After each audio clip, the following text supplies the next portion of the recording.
Pod Tático, o seu podcast de estudos.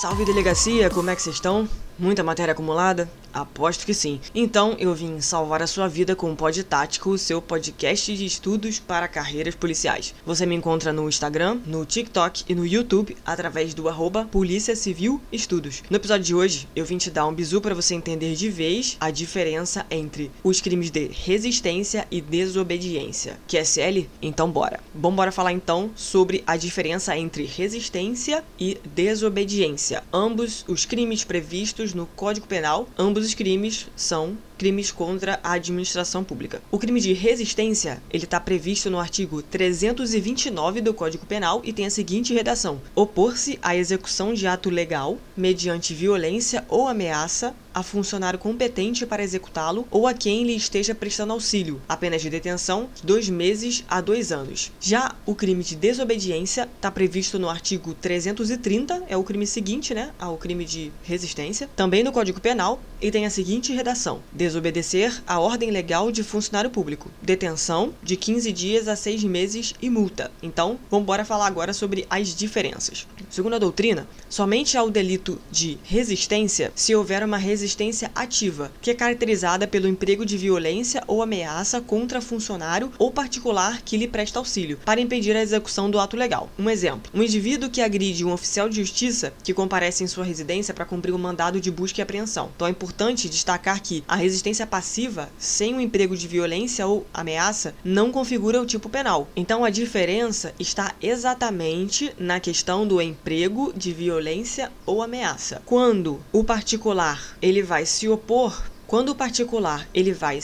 à execução do ato legal pelo funcionário público, há duas maneiras de ele se opor. Se ele se opõe empregando violência ou ameaça, há uma resistência ativa, portanto, há o crime de resistência. Já se o particular desobedece uma ordem legal de funcionário público, ele pratica o crime de desobediência, pois na desobediência não há um emprego de violência ou ameaça, logo é uma resistência passiva. A diferença, pessoal, ela é muito simples. Em ambos os casos, o particular ele não está a fim de realizar a ordem que ele está recebendo, mas a forma que ele vai se opor a essa ordem é que vai determinar se ele vai cometer o crime de resistência ou de desobediência. Lembrando que o indivíduo, para cometer o crime de resistência, ele tem que estar resistindo à ordem de ato legal. Se o ato for ilegal, se o funcionário público está impondo ao particular um ato ilegal e esse particular resiste, ainda que empregando violência ou ameaça, não há configuração do crime de resistência, uma vez que o ato legal ele é elemento do tipo.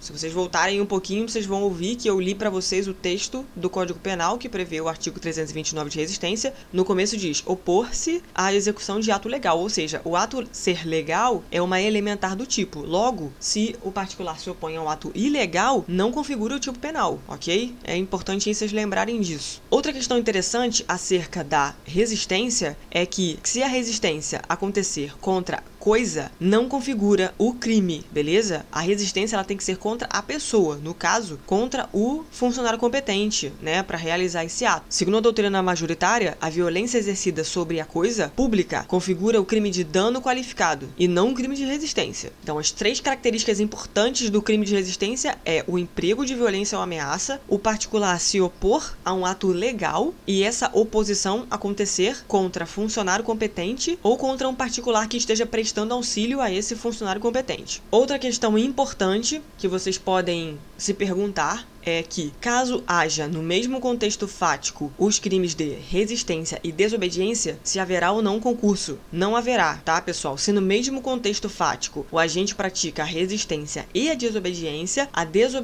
vai ser absorvida. Portanto, vai restar configurado o crime de resistência. Tanto que, se vocês lembrarem da pena que eu falei, lendo o tipo penal, vocês vão ver que a pena da resistência, ela é de detenção de 2 meses a 2 anos. E a pena de desobediência, ela é de detenção de 15 dias a 6 meses e multa, ou seja, a pena da desobediência ela é mais branda do que a pena de resistência. E caso o agente pratique os 2 crimes no mesmo contexto, a desobediência será absorvida pela resistência. Entretanto, pode configurar o concurso de crimes caso o agente pratique essa resistência e cause lesão corporal grave no agente público. Desta forma, haverá a soma das penas correspondentes aos delitos. Vai somar a pena do crime de resistência e a pena da lesão corporal grave. Então vai haver aí um concurso material, a soma das penas. Agora falando um pouquinho sobre o crime de desobediência, a gente já falou bastante sobre a resistência. Uma questão importante acerca do crime de desobediência é o que configura a ordem legal, que é prevista no título, certo? Desobedecer à ordem legal de funcionário público. O que quer dizer essa ordem legal? Segundo a doutrina, ordem legal é um elemento do tipo penal. Dessa forma, não comete o crime quem desobedece à ordem ilegal, exatamente como acontece no crime de resistência. E para configurar essa ordem, exige-se que o destinatário da ordem tenha o dever jurídico de obedecê-la. Por isso que vocês devem ter ouvido falar que quando uma pessoa, um motorista no caso, ele se recusa a realizar o teste do bafômetro, ele não comete o crime de desobediência diante do direito de não produzir prova contra si mesmo. Como o teste do bafômetro não é uma ordem que o particular tem o dever jurídico de obedecer,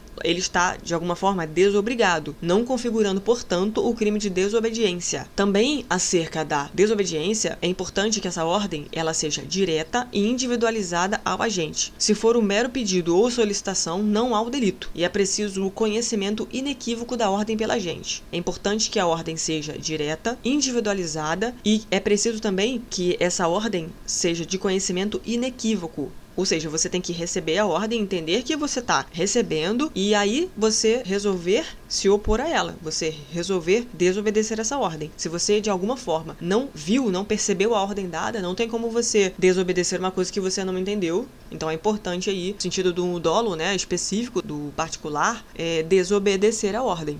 Para isso ele tem que ter conhecimento da ordem recebida. Outra questão importante acerca do crime de desobediência é que, em regra, só se configura esse crime quando não houver previsão de sanção administrativa ou civil para o descumprimento da ordem. A exceção ela ocorre quando a lei estabelece a possibilidade de dupla penalidade, ou seja, a sanção administrativa ou civil e a incidência do crime de desobediência. No entendimento do STJ, que tem a seguinte redação: para a configuração do delito de desobediência, salvo se a lei ressalvar expressamente a possibilidade de cumulação da sanção de natureza civil administrativa com a de natureza penal, não basta apenas o não cumprimento da ordem legal, sendo indispensável que, além de legal a ordem, não haja sanção determinada em lei específica no caso de descumprimento. Eu espero que esse bizu tenha te ajudado a entender sobre o assunto sem nenhuma alteração. E desde já tá liberado curtir, comentar e compartilhar com os outros vocacionados que você conhece para eu continuar produzindo pod tático para vocês. Tô te esperando no Instagram, @Polícia Civil Estudos e bora pertencer!